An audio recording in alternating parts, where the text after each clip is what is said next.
If a body is what you want, then here is bone and gristle and flesh. Here is the clavicle snapped wish, the aorta's open valves. The leap thought makes it the synaptic gap. Here is the adrenaline rush you crave, that inexorable flight, that insane puncture into heat and blood. And I dare you to finish what you started, because here, bullet, here is where I complete the word you bring hissing through the air. Here is where I moan the barrel's cold esophagus, triggering my tongue's explosives for the rifling I have inside of me. Each twist of the round spun deeper, because here, bullet, here's where the world ends every time. Like, what the hell is that all about, right? I don't know. To be honest, I still don't quite understand that poem. I've read it many times. I wrote it years ago now. Isn't it sad to say that in a war that we are in now, I wrote this poem years ago in that war? I folded it up in a Ziploc bag. I put it in my front chest pocket, and I wore it the rest of the time that I was in country. I was listening to, when I wrote it, I was listening to Queens of the Stone Age. And do you guys know that song, No One Knows, I think it's called? Yeah? You know what I'm talking about? Yeah. And I told that story to a lot of people for a couple of years, several years. And then I realized, because I was thrown off by Queens of the Stone Age, I thought maybe that was part of the influence of the poem. But tonight, when we were having a little supper, I was talking about Phil Levine being one of the teachers when I was a machinist at Fresno State, and I was putting myself through college. I read this one poem by him. I didn't know the rest of his work, They Feed, They Lie In. And that poem starts off, out of burlap sacks, out of bearing butter, out of black bean and wet slate bread, out of the acids of rage, the candor of tar, out of creosote, gasoline, drive shafts, wooden dollies, they lie and grow. So I carried that poem inside of me, as we can do with poetry, right? It's a portable art for many years. And I find myself in Iraq, listening to Queens of Stone Age. I'm back at the base. I'm writing this poem, 10 or 15 minutes, verbatim what it was then. But really, I'd been carrying that poem. Listen, out of burlap sacks, out of bearing butter, out of black bean and wet slate bread, out of the acids of rage, the candor of tar, out of creosote, gasoline, drive shafts, wooden dollies, they lie and grow. If a body is what you want, then here is bone and gristle and flesh. Here is the clavicle snapped wish, the aorta's open valves, the leap thought makes of the synaptic gap. Here is the adrenaline rush you crave. Do you hear like an echo, kind of? So that's I just share that because I think it's interesting what poetry can do inside of us. I'm not worried about influence. I'm actually hoping for more influence, because there's some great poets and writers out there who hopefully will influence me so that I can write more poems that I don't completely understand. You know? And what I say about that isn't that there's a part of me that does, but there's a part of me that doesn't understand completely, so it makes it worthwhile for me, at least, to come back to it again. So, for what that's worth. It's a little awkward because I have to look down at the poem, but you guys are up here. So if you guys will just bear with me, I'll try this thing maybe. Al Jawahiri wrote, I see a horizon lit with blood and many a starless night. A generation comes and another goes, and the fire keeps burning. Highway 1. It begins with the highway of death, with an untold number of ghosts wandering the road at night, searching for the way home. To Najaf, Kirkuk, Mosul, and Kani al-Assad. It begins here with a shuffling of feet on the long road north. This is the spice road of old, this caravan trail of camel dust and heat, where Egyptian limes and sultani lemons swayed in crates strapped down by leather, where merchants traded privet flowers and musk, aloes, honeycombs, and silk brought from the Orient. Past marsh Arabs in the Euphrates wheel, past wild camels and waving children who marvel at the painted guns, the convoy pushes on. Past the ruins of Babylon and Sumer, through the land of Gilgamesh, where the minarets sound the muezzin's prayer, resonant and deep. Cranes roost atop power lines in enormous bowl-shaped nests of sticks and twigs. And when a sergeant shoots one from the highway, it pauses, as if amazed that death has found it here at 7 a.m. on such a beautiful morning, before pitching over the side and falling in a slow unraveling of feathers and wings. Which I think, as you'd mentioned, I went to the University of Oregon and got a master's degree in poetry prior to joining the military. So part of me with that poem, the bird at the end being shot and this sort of symbol of beauty being killed. But to be honest, my imagination didn't have to be at play. I mean, to say it more plainly, like you just don't have to make shit up. You know what I mean? we crossed the border on the 3rd of December, 2003, from Kuwait, and we went into Iraq, and we drove up Highway 1, as it says here. That's the title of that poem, Highway 1. And we drove up, and within hours of being in country, our platoon sergeant at one point just leaned over and pow, and he shot this bird. And I think he was doing it just to show us how good the zero was on his weapon, you know. But I remember thinking in my mind, so this is how we enter this country. Like what else will we do, you know? And I say we, and I say that intentionally. You know, I had a flag on my shoulder, the United States of America, right there. You know, we. Are we at war? Are you at war? Are we a country at war? When you walk out tonight after this reading, whether this reading is interesting to you or not, when you walk outside, I encourage you, regardless of all the other stuff said tonight, to maybe consider that question. And if the answer feels like no, I wonder why, and what other questions that might elicit in each of you. Because to be honest, from my point of view, it seems obscene that I live in a country that doesn't feel like it's at war at all, except for the empty seats here. There are very few in this audience, which is very gracious of you guys to come. But maybe the ghosts are among us, the dead. I have a few weird things to say and some odd questions tonight, but hopefully you'll indulge me with that. And let me continue. Well, let me ask you, how are you guys doing? You doing all right? Yeah, okay. Bostonians? I'm a Yankees fan. I'll just put it up front. Have been all my life. I got one back there. All right. You're near the door. You're smart. You can make a break, you know. I've got an exit right here, though, so. Right. I'm from California, which makes no sense to be a Yankees fan, but it's a long story. It has to do with my grandfather and him living under the Brooklyn Bridge for a bit and that kind of thing. You mentioned Rousseau, and there's a quote from him which begins this poem, which is, "To yield to force is an act of necessity, not of will. At best, it is an act of prudence, or it is at best an act of prudence." And this poem is called What Every Soldier Should Know. If you hear gunfire on a Thursday afternoon, it could be for a wedding or it could be for you. Always enter home with your right foot. The left is for cemeteries and unclean places. Ogif ter armik is rarely useful. It means stop or I'll shoot. Sabah al-khair is effective. It means good morning. Inshallah means Allah be willing. Listen well when it is spoken. You will hear the RPG coming for you. Not so the roadside bomb. There are bombs under the overpasses and trash piles and bricks and cars. There are shopping carts with clothes soaked in foo gas, a sticky gel of homemade napalm. Graffiti sprayed onto the overpasses. I will kill you, American.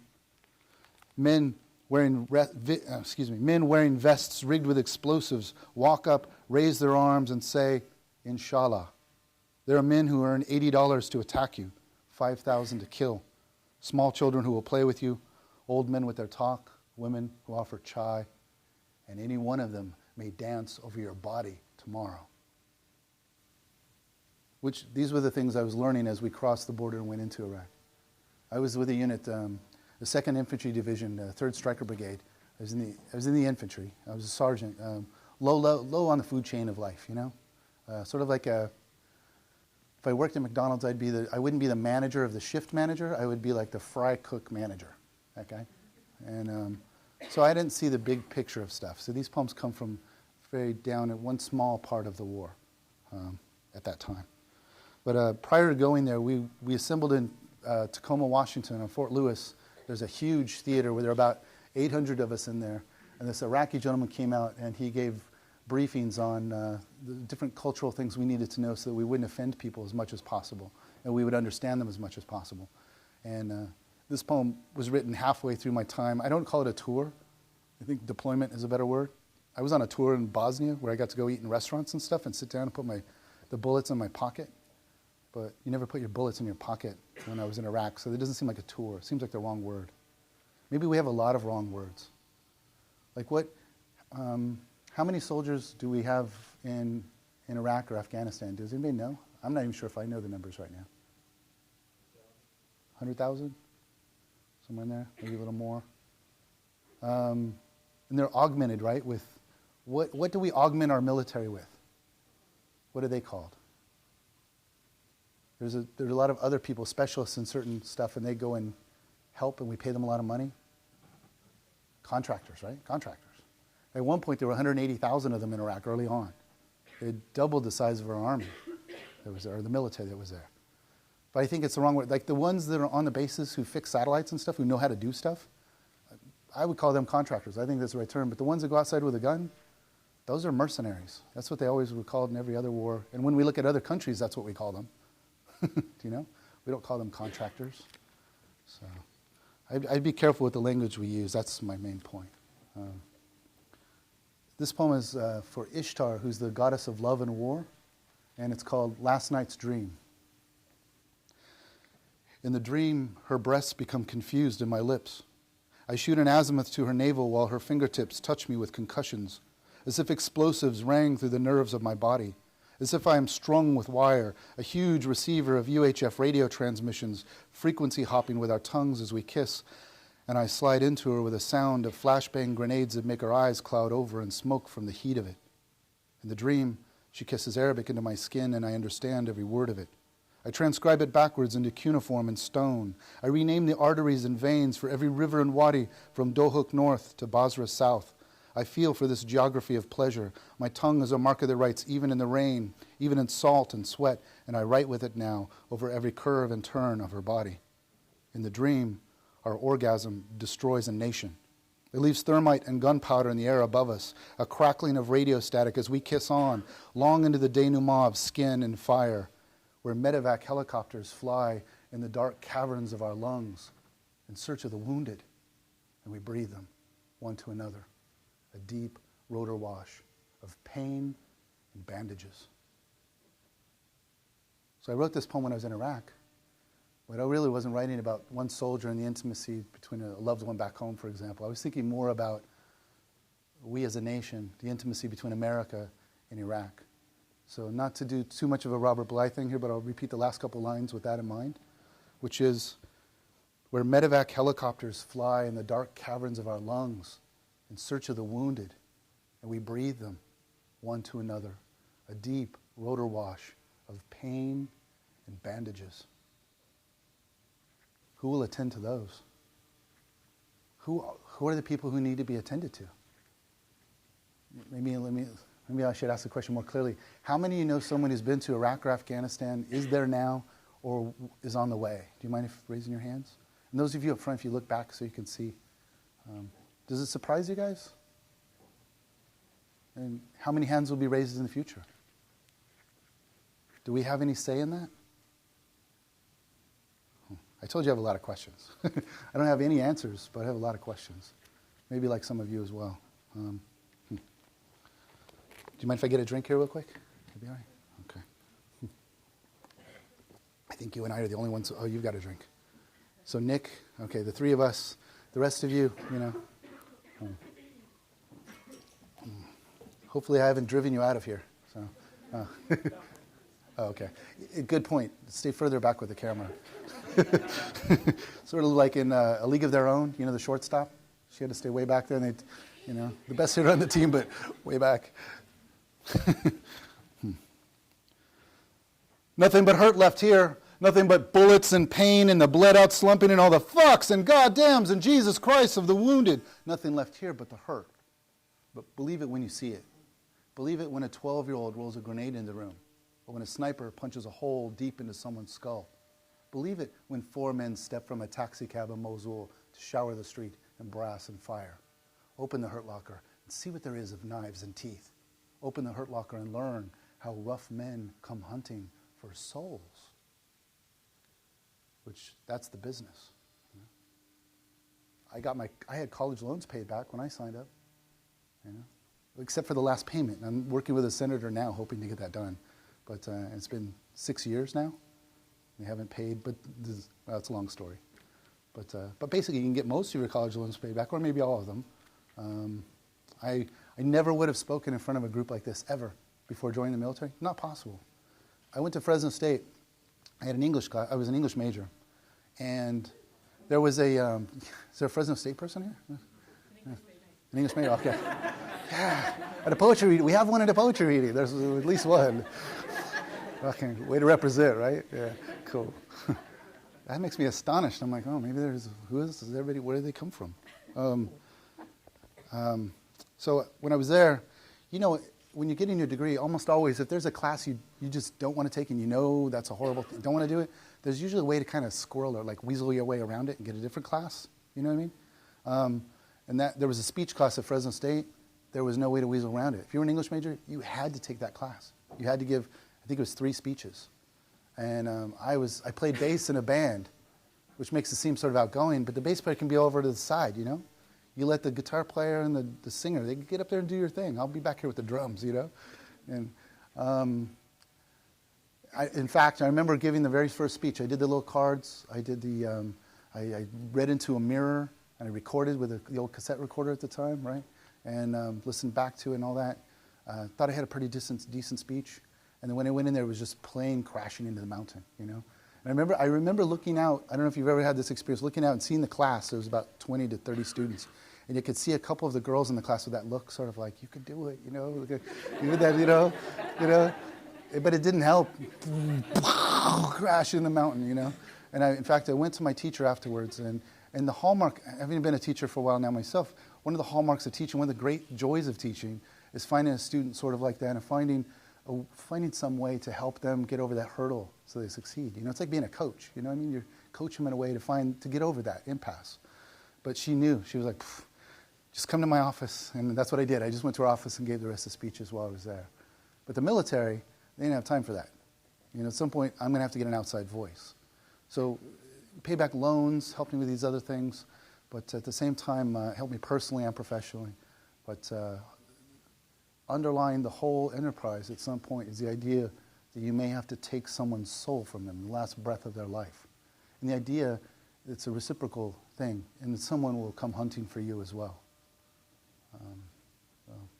Food for thought, just to think about. And if any of you are interested, we can talk about the whole Hurt Locker thing, but that's a story afterwards. So it's too long a story. It happens on a Monday at 11:20 a.m. as tower guards eat sandwiches and seagulls drift by on the Tigris River. Prisoners tilt their heads to the west, though burlap sacks and duct tape blind them. The sound reverberates down concertina coils the way piano wire thrums when given slack, and it happens like this. On a blue day of sun, when Private Miller pulls the trigger to take brass and fire into his mouth. The sound lifts the birds up off the water. A mongoose pauses under the orange trees. And nothing can stop it now, no matter what blur of motion surrounds him, no matter what voices crackle over the radio in static confusion, because if only for this moment the earth is stilled, and Private Miller has found what low hush there is down in the eucalyptus shade, there by the river. If you're interested, I always look at this photo before I read to people. It's my squad standing down by the river. I like it because it's a bad photo, in the sense that they didn't use flash like I guess they probably should have for the pros up there. And so everybody's they're backlit, right? So you can't see their face, but I can tell by all of their posture. I know we called him Noodles because he always kind of slumped and he had no muscles. We would make him eat twice just to try to bulk him up a bit, and I can see him in the photo. But if you're interested afterwards, I'll show you the photo.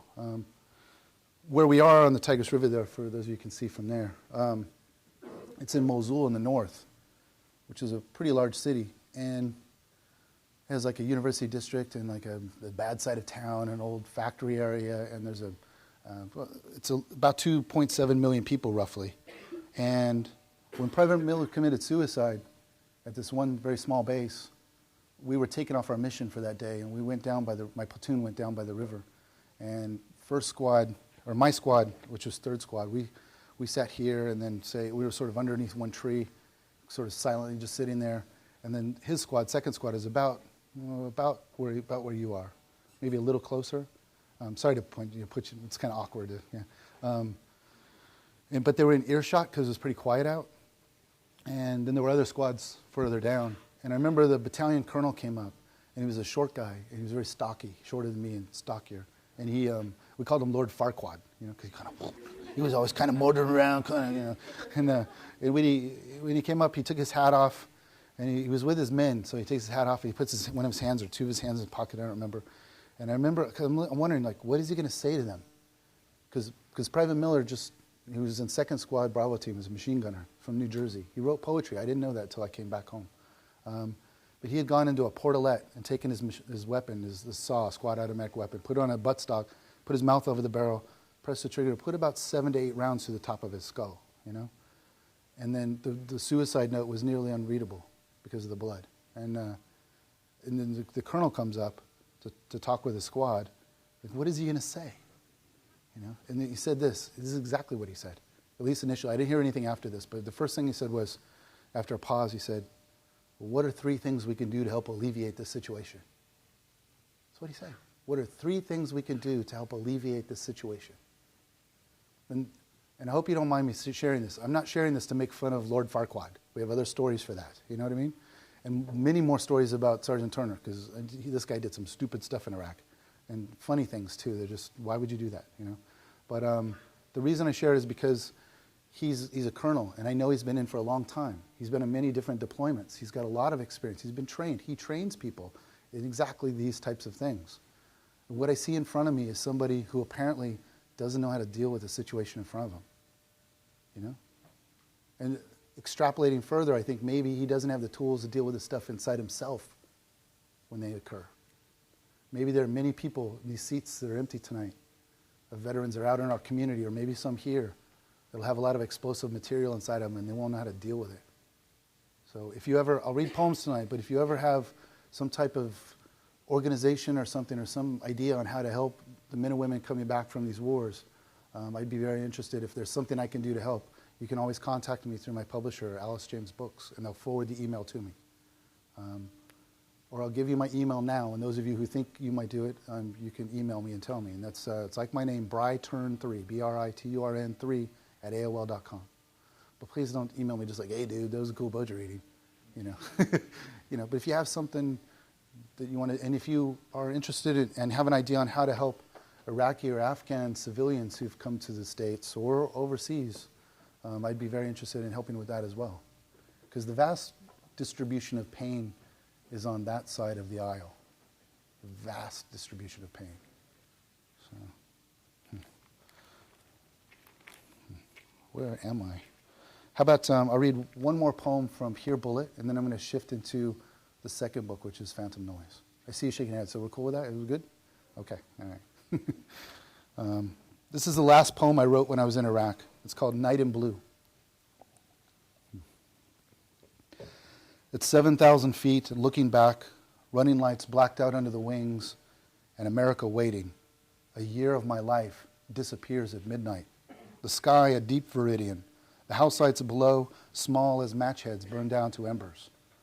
Has this year made me a better lover? Will I understand something of hardship, of loss? Will a lover sense this in my kiss or touch? What do I know of redemption or sacrifice? What will I have to say of the dead? That is worth it? That any of it made sense? I have no words to speak of war. I never dug the graves in Telefar. I never held the mother crying in Ramadi. I never lifted my friend's body when they carried him home. I have only the shadows under the leaves to take with me, the quiet of the desert, the low fog of Balad, orange groves with ice forming on the rinds of fruit. I have a woman crying in my ear late at night when the stars go dim. Moonlight and sand is a resonance of the dust of bones and nothing more. Is that the note you thought you'd hear?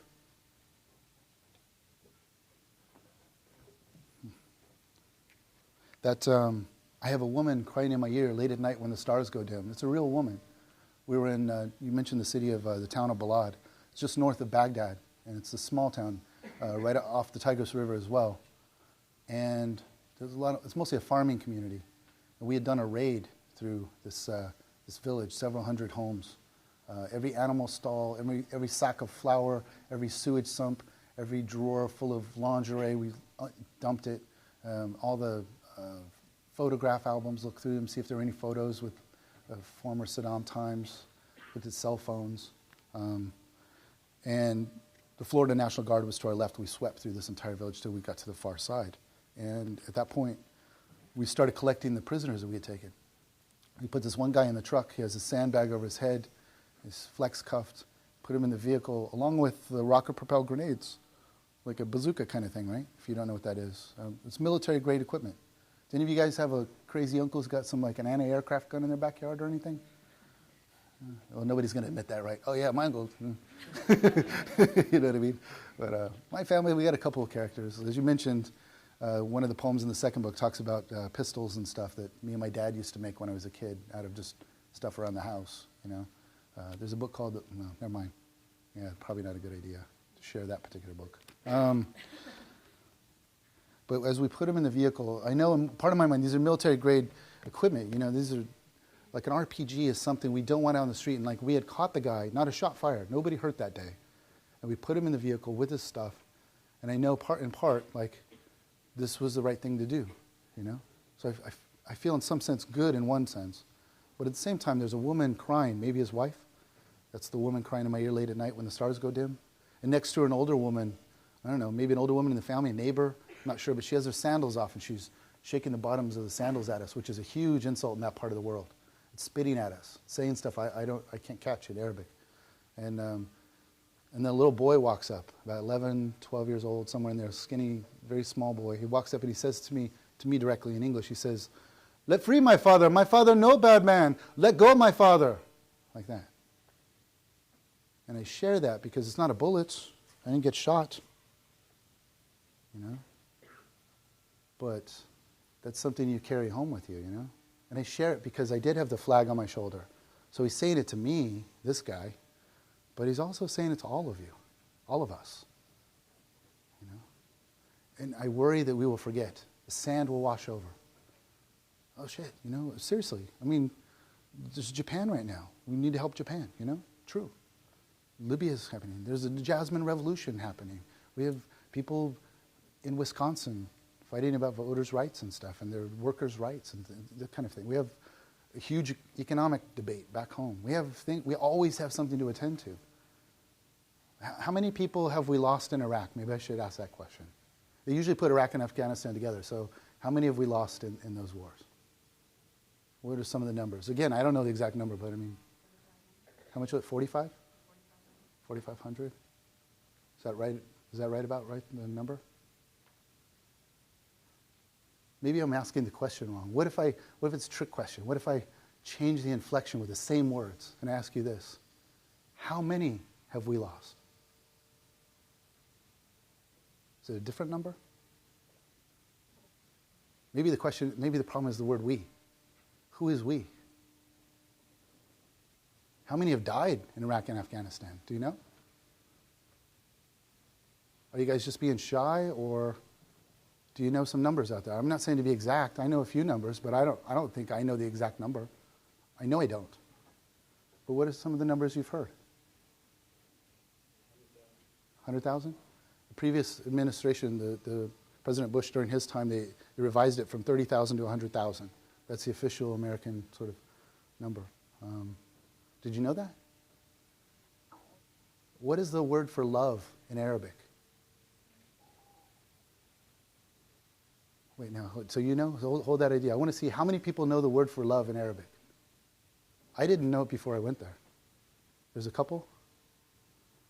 So, do you see where I'm getting at with this?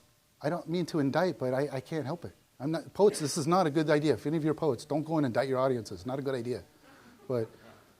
But we live in a time where maybe, how is it that we can put 100,000 people maybe, or if you go with the Lancet survey, which was an American university and a British university, and don't believe me on these numbers, look them up for yourself, and if I'm wrong, just email me and I'll revise it. But from my understanding, they said somewhere between 420 and 790,000, because it's so difficult to track the numbers, you know. And then there's another survey that says 1.2 million, but I think it's including the first Gulf War and the infant mortality rate between, that kind of thing. But even if you go with the lowest figure, the 100,000, what does it say about us if we could put 100,000 people on the earth and bury them over in sand and know nothing about them? We don't even know their word for love or friend, right? I mean, I think we need to educate ourselves more. We're already trying, but we need to work harder, you know? So that's what I'm trying to do. Again, not a good idea for those poets out there to indict your audience. Usually you have shoes thrown at you. I haven't had a shoe thrown at me. So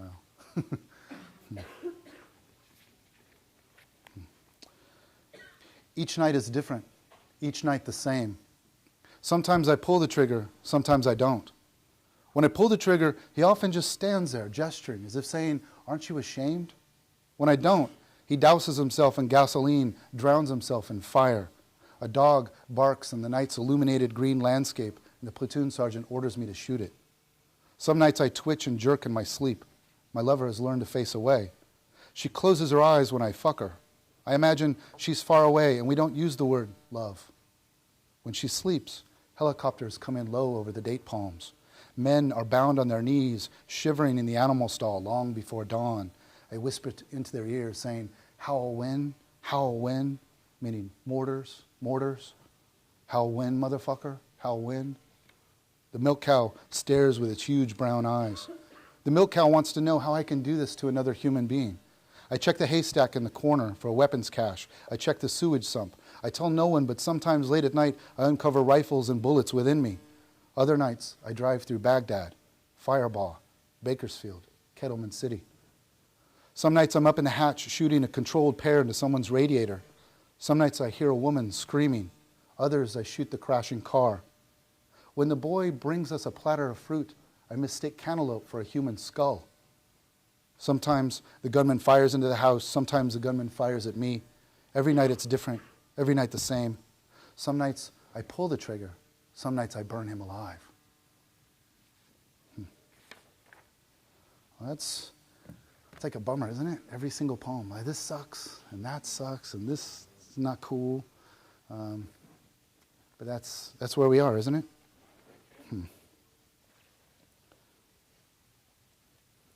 But I'll read a poem about torture, and then a poem about rape, and then maybe there might be some light at the end of that with a couple of short poems. Okay? And then maybe we can have, for those of you who want to, we can have maybe a larger discussion and sort of talk about some of this stuff. Does that sound like a plan? Cool. I was at the Air Force Academy, and they put me up in the very best room on the post in this lodge that they have. There are many nice rooms at the place, but there's one room, the VIP room for generals and senators and stuff like that. But they must have went down the list of who was there, and there was nobody there at that particular week. And it went down to like poet. And not just a poet, but like an army poet on an Air Force base, you know what I mean? Like, grudgingly, okay, go ahead, you know? And I got to stay in the same room where former Vice President Dick Cheney stayed. And, you know, so I walked in, it was palatial. It was an amazing place. The wet bar, and this isn't a big fish story or anything like that, but the wet bar was from that corner to about somewhere in here. There's this wet bar, fully stocked, you know? Just me. It's not like I need the whole, you know. You know? A big glass table with like a Chihuly kind of thing on it, and then a big, you know, big screen television. And then there was an office that looked like it could be used in a set from some presidential movie. Huge desk and the leather chairs and the whole thing looking out on the forest. But none of that was the room I was concerned about. It was as I wheeled in my stuff and I opened the other door to the bedroom, you know, because the bed where Cheney slept, the same one. It's not some like it's not a metaphor or anything like that. I mean, literally slept in that bed, right? So there's no guile in the title. It's called "Sleeping in Dick Cheney's Bed." So, it's unnerving how comfortable this is. NORAD watching over the bedroom. Colorado mule deer chewing the dawn outside. As I dream, I'm wading thigh-high into the North Platte River, wearing rubber waders, casting a handmade fly with a whip-like graceful sling of the line until I fall back, plunge into the cold rushing whitewater, my eyes blurred hard under the sun's interrogations. Cheney's hands, like a preacher's, delivering me deeper into the truth, with a gasp of air, a flash of light, to be plunged back down the way he offers midges and bloodworms and rusty scuds to the cloudy river, running 1,400 cubic feet per second, until I cough up the fictional and beg for the heartland's fluid clarity, salvation, the charity of forgiveness, anything to unravel the dream and bring me back to my California bed. My lover beside me, and not this stale man's breath clinging to the Egyptian cotton sheets, the hanging curtains, the flaring light of Colorado Springs, where Cheney slept in this very bed, both of us held by the same coiling box spring, goose-down pillows cupping our heads gently into sleep, the reddening glow of Mars rising over the horizon, dead skin sloughed off at an invisible level to coat my own. And still, what does it say about me? that the Pinot Grigio tasted so good on my tongue, and that I struggled to be a sergeant tonight, speaking to the officer corps in a theater filled with 1,600 listening faces as I spoke about rape, death, and murder. What does it say about me? That I can return to Cheney's room after midnight, strip my clothes off and curl in the bed where he too has slept. The sheets, a sublime reprieve for my tired frame. The night, a perfection of sleep. What does it say about us all? Did you sleep good last night? What are we going to do about Guantanamo? Are we talking about waterboarding in this country anymore? Or is it too divisive? I voted for the current president. I'll likely vote for him again. I'm a Yankees fan. I voted for the president. All right? We'll put it out there for those of you who might disagree, which is cool, you know? That's what we do here, you know? But there are things I disagree with President Obama. Among them, the idea that we live, I don't disagree with this. I think we do live in a very divisive time. That's in part why I think so many Civil War novels and films are currently being played on television and on the bookshelves, because it resonates with our own experience in this day.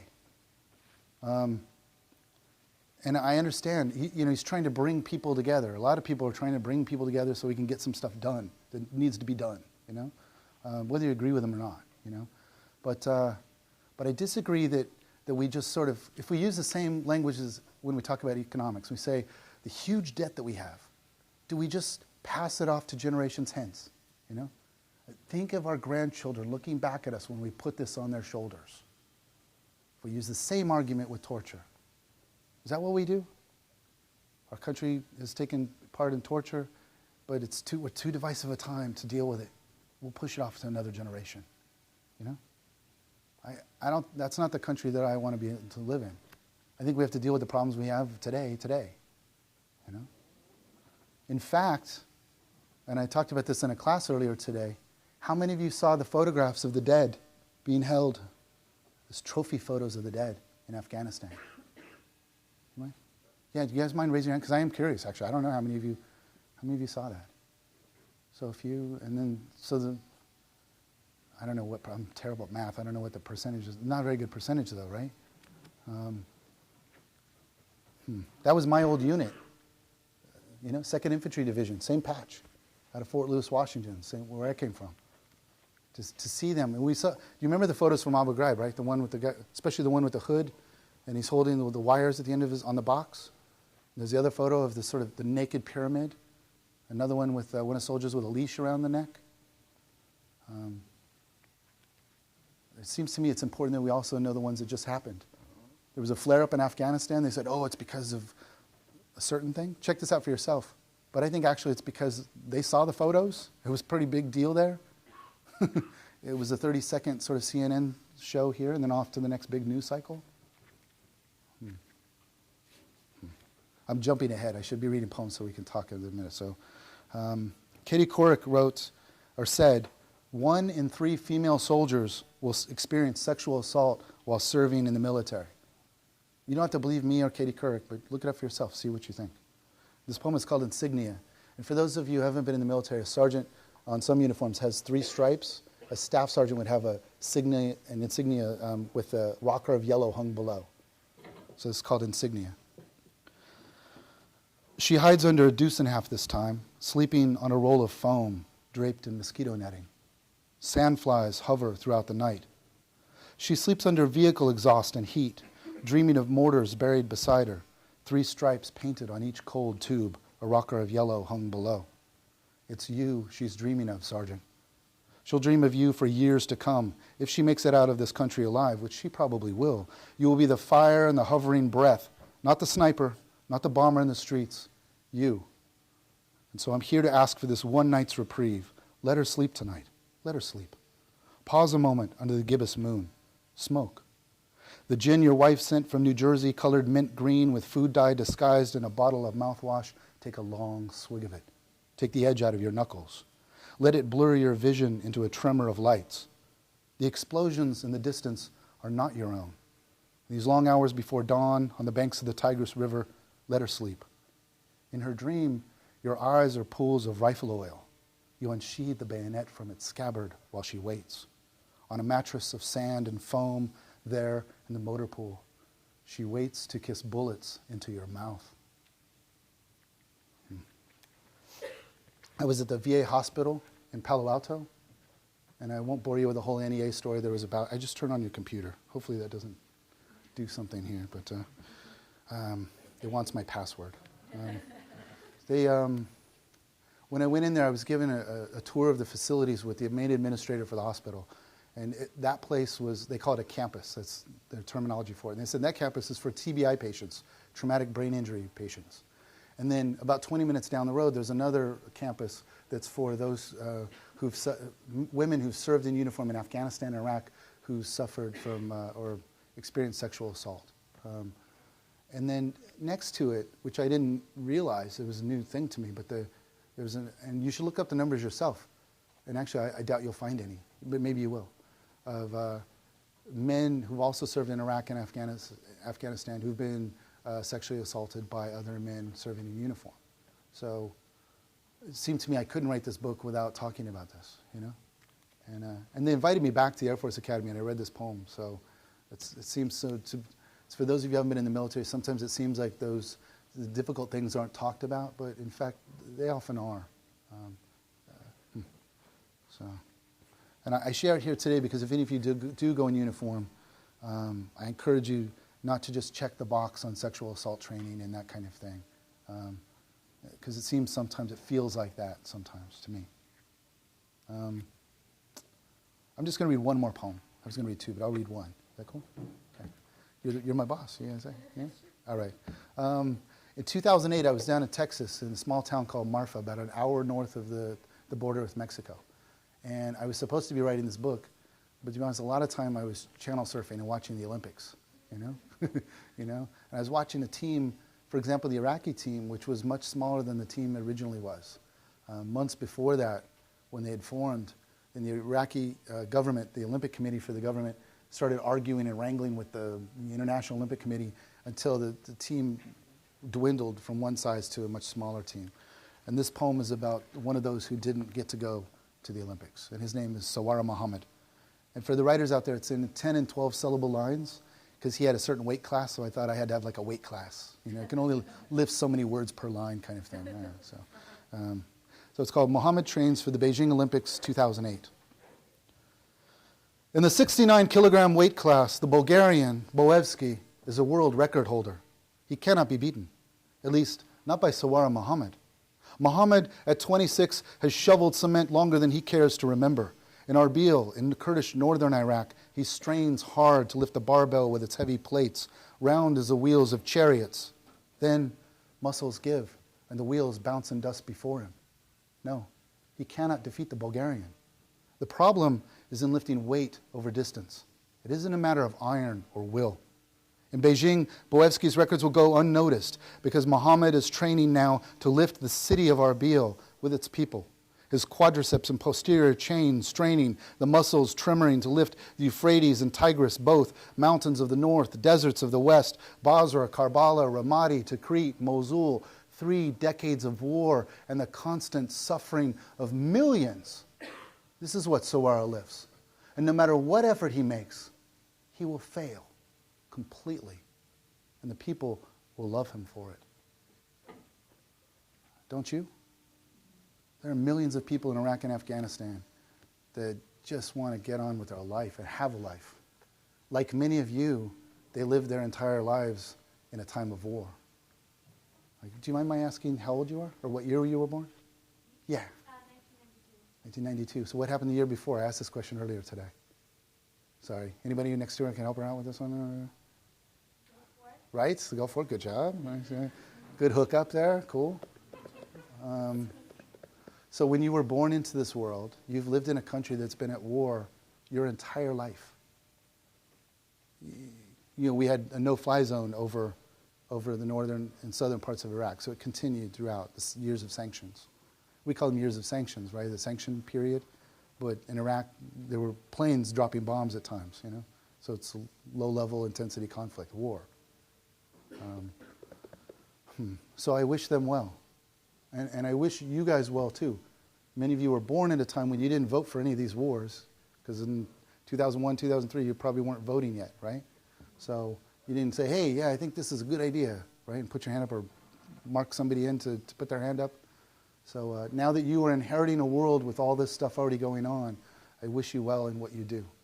And if there's anything I can ever do as the years go by, again, contact me through the publisher, Alice James Books, and have them forward the email to me. And I'll do my best if it's something I believe in. All right?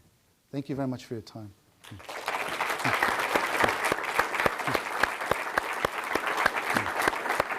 Do you, so maybe a few minutes for if you have any comments or shoes to throw at me or whatever it might be, kind of thing.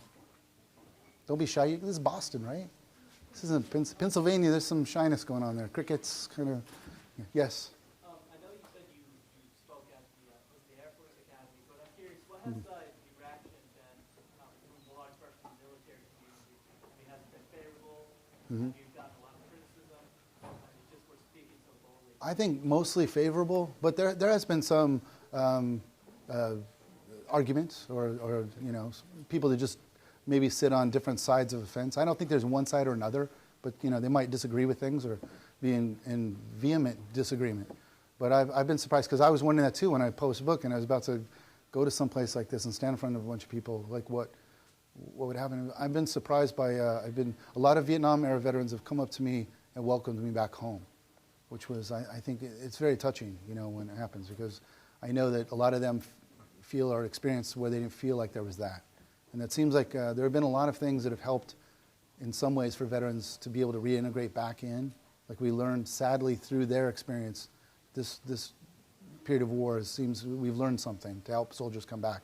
Like when I came back, I came through the great state of Maine, right? We stopped, we landed in an airport there. It seemed really kind of silly to me because we all had to get off the plane, go inside, and we had to put our weapons on I think we put them on the belt, and we still had knives all over us, And we had to walk through security. Okay, get back on the plane. But when we stood out there waiting to get back in, to get on the plane, go through security, there were a lot of retired Korea and World War II vets and couples that were out there that had coffee and milk and cookies and stuff like that. And they didn't say anything about the mission or any of that stuff because people have different opinions on what their own service comprised. But all they said, I think it was a very smart way to do it. They just said, hey, welcome back, and you want a cup of coffee? It's 3 a.m, and that was very touching. And I think if we can find ways to help veterans coming back, I'm sort of riffing off of what you said now, but I think that's very important. Also, there's a huge divide. I'm not the first to say this, but there's a huge immigration debate in this country. And are there Iraqis and Afghan civilians here in Boston? Seems like there must be some, right? So. I don't know, maybe we can evolve like the military is trying to do in finding ways to integrate better back into society. So maybe you guys could have like a barbecue or something, or like a clam bake or something. I don't know, something to, you know what I mean? Whatever you're good at, get out in the local public park and maybe have a day welcoming all of those who might be the newest of American citizens, if they choose to be so. Right? Have you guys thought of doing something like that before? I'm Irish, and so when my family came over, I can tell you, they did not get a picnic or a clam bake when they came over, But again, maybe we can evolve and find ways to welcome the newest citizens among us. So to get back to your question, though, I've had some of both, but mostly on the positive side. And I've been to all 4 service academies. I'll go back to Annapolis in the fall, for example. So it seems that they're engaging my discussion. And I don't water it down. You know what I mean? And in fact, like on the one that talked about rape insignia, I went into that for a while and started talking, kind of indicting a bit with those audiences on that. So, because it's something I'm passionate about that it should be attended to and focused on. So, yes. What does it feel like to be able to articulate your experience? Because I know a lot of people come back from war and are unable to voice their experience. Yeah. Are you a veteran as well? No. Oh, okay. Yeah. It's. I feel honored to be able to one, that someone would sit down and read a book. I think it's pretty phenomenal to me, that whole exchange. I wrote 7 other books before this first one came out, and nobody ever read any of those. But I just kept writing because that's what I do. It's part of my life. And so I'm honored by the fact that they would do it. When I came back, I didn't know that this would be published either, you know. It's just part of what I do in my life. I guess I should just say, it's very simple. I feel honored because many of them come back like those veterans in my own family, my grandfather, my father, my uncles, a couple cousins, and then you go back generationally. I don't know about generationally because I didn't get to meet like my great-grandfather, for example, but, or my great-uncle who served in World War I or that kind of thing. But among the living, none of them talked about combat until I came back from combat. And it seemed to me not very helpful, to be honest. You know what I mean? I love them, but it's just not their way, you know, and it seems a very common thing. A lot of veterans aren't very verbal kind of people to start with, some of them. And when they come back home, maybe they won't write poems and stuff. It's not their gig, you know. But maybe they'll go out and work on a boat and strip off the old stuff and put a new layer of varnish on there or whatever. So doing that over a summer might really help them put things in perspective, kind of thing. But I would encourage those veterans among us to maybe join writing groups if that's something they're interested in. And I assume I've been saying this for a couple of years, in the next 5 to 10 years, we'll start seeing some amazing poets and fiction writers that are right now are in colleges and writing workshops and sitting behind a desk typing away something phenomenal that sadly, but it's a necessary thing, but sadly we can learn from them. You know? And I wonder if someday, maybe 10, 20 years from now, the children in Iraq and Afghanistan, maybe we'll read their books as well. You know? It must be difficult for them to put their words to paper too, for a wide variety of reasons. In some places, it's brave just to walk out of your house and go to a market and get vegetables. You know, so it must be very hard to write your story. You know, so yes, sir. What did your comrades think when you were writing? Did you like using? You know, as their voice? I didn't share it with them. I didn't tell anybody. So I told that to a New Yorker reporter. And sadly, just if you have this happening in your life, be careful with your words. Don't do like Brian, you know. I just sort of stuff, like my boss, he would say, shit just comes out of his mouth sometimes. Sometimes I'm not careful, you know. So I said, I didn't share it because I didn't want my soldiers to, and she quoted, think that I was writing about flowers and stuff, right? And then a friend of mine told me there was a blog where somebody had written about that and said that I was feminizing the art of poetry, which I thought was kind of an odd thing to say. And then the person, my friend said to look at it because one of the comments to the blog, somebody said, hey, you got to watch out because this guy Turner, he will kick your ass. Like that. I'm like, who are these people, you know? I mean, you can tell. I hope you could tell. I'm not some guy who comes over kicking people's asses or something, you know. But I didn't share with him because I knew, to be honest, 48 soldiers in my platoon. If I said, hey, I'm writing poetry or whatever, then you know there might be 2 or 3 of them might come up and say, hey, Sergeant T, I heard you're writing poetry. Can I check it out? You know, kind of. But the vast majority might be like, you know, they might be like, well, hey, Sergeant, I heard Sergeant T writes poetry, you know. And there's like this sort of stereotype of being sensitive, which I am sensitive. So are a lot of them, you know. But I was a sergeant. I didn't want to undermine the idea that, like, if you have, because we did a lot of raids, for example, late at night in people's houses, kicking in doors. And I was one of the demo guys from my platoon, so I would prepare the demo, and then a couple times I'd go up, put it on a door, and we'd blow the door in and go inside a house. And I needed them to know that I didn't want to undermine the idea somehow psychologically that I was too sensitive to make sure that they came out of there. You know what I mean? So I didn't share it. And I just wrote in my notebooks, and I mostly wrote journal entries, not poems. I wrote this book while I was there, but this is a small part of what I wrote. Most of it was journal entries, like diary kind of, just basically what was going on during the day. We did this, did that kind of thing. And but when I came back, this might interest you. It interested me. I told you earlier that Private Miller committed suicide. He also wrote poetry. I found that out through the internet. And then I found, and I was writing, so that's 2 out of 48. Then they did know that I'd been an English teacher before. So they called me the professor because you could tell I talked too much. You know what I mean? So Bogans came up to me at one point. And he had what he called flow. He's like, hey, you want to check out my flow? So I checked out his flow, and it was pretty good. You know, it was a pretty good flow. And then Forsman came up to me, and he had these quatrains in more sort of classical style. He wasn't as mature a poet as Bogans was, but he was doing. And so I gave him my ideas on what he might do to improve the poem, that kind of thing. And so that was 4 people that I know of. And I don't know who else played guitar or was writing a screenplay or maybe trying to write a novel or whatnot. You know, there might be more out there. that are trying to articulate their ideas on the page. I think a lot of veterans, they have hobbies. Some like to go out in monster trucks and shoot at stuff and on their off time. Others, my platoon sergeant, I know he liked to collect art. So he and his wife would go and try and collect art on the weekends and drive to galleries and stuff and buy paintings, that kind of thing. And then in another room in his house, he had one wall that was dedicated to each war, each American war. Or I think he had 4 major walls in the parts of the wall, but he had like the Korean War, and he had all the weapons that he could get that he'd been able to buy from the Korean War of small arms weapons. So there's a wide variety of experience, you know. But I didn't share with him because of that reason.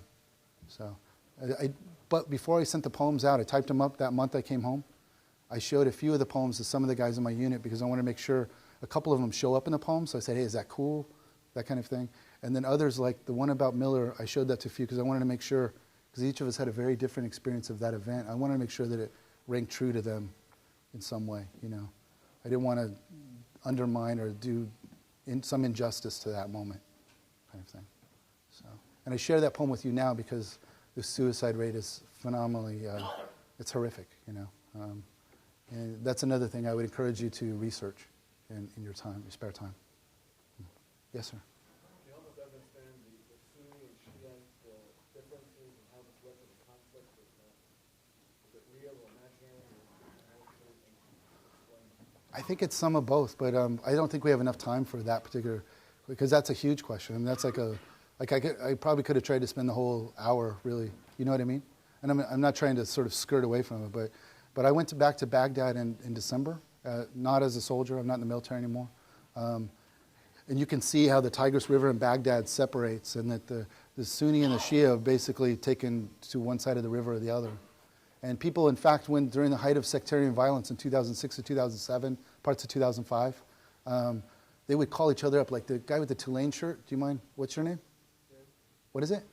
Dan. So Dan and Brian, like let's say you live on the other side of the river and I live here, and one of us is Sunni and one of us is Shia, but it's just Dan and Brian. We're friends. You know, we know each other for years. We work together on some job or something, right? And but now we know how things are working and how things are panning out during this violence. And I know that I need to be on that side of the river and you need to be on this side with your family. So we call each other up, and this is what a lot of them did. They called each other up and said, hey, do you want to swap houses? And they swapped houses. And they live on the other side of the river. So maybe one more question, and then because I know some of you are just being polite. Maybe you really have to go to the bathroom. You're just sitting there like, ah. Is there anybody else with a question or no? I've been looking over this way a lot. I don't know if any of you guys. Yes.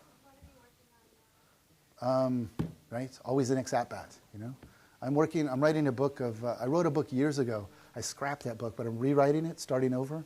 And I think I learned in writing this book how to write that next one. And that book is it's a collection of poems. They are poems, but they're concentrated on labor history, labor activists, people that hung from bridges, people who read the Declaration of Independence in my home city of Fresno, and then were later hung from a bridge up in Montana after being drugged through the streets of a small town, shot in a little room for trying to start up a union in the area. And then when they were hung from the bridge, this guy, when he was hung, he had a placard around hung from him. It said 3777. And still people aren't sure exactly what that stands for today. But they think it might be the dimensions of a grave or maybe some kind of code or something. And if you get pulled over by the Montana State Police, I believe, today, on their badge, you can still see in the center 3777. So, writing about things like that. Yeah. So the next book will be a different type of war. It'll be labor class war. So it'll be the war on many of you. It's taking place, whether we recognize it or not. So thank you for your time. It's an honor, and I wish you well. Thank you.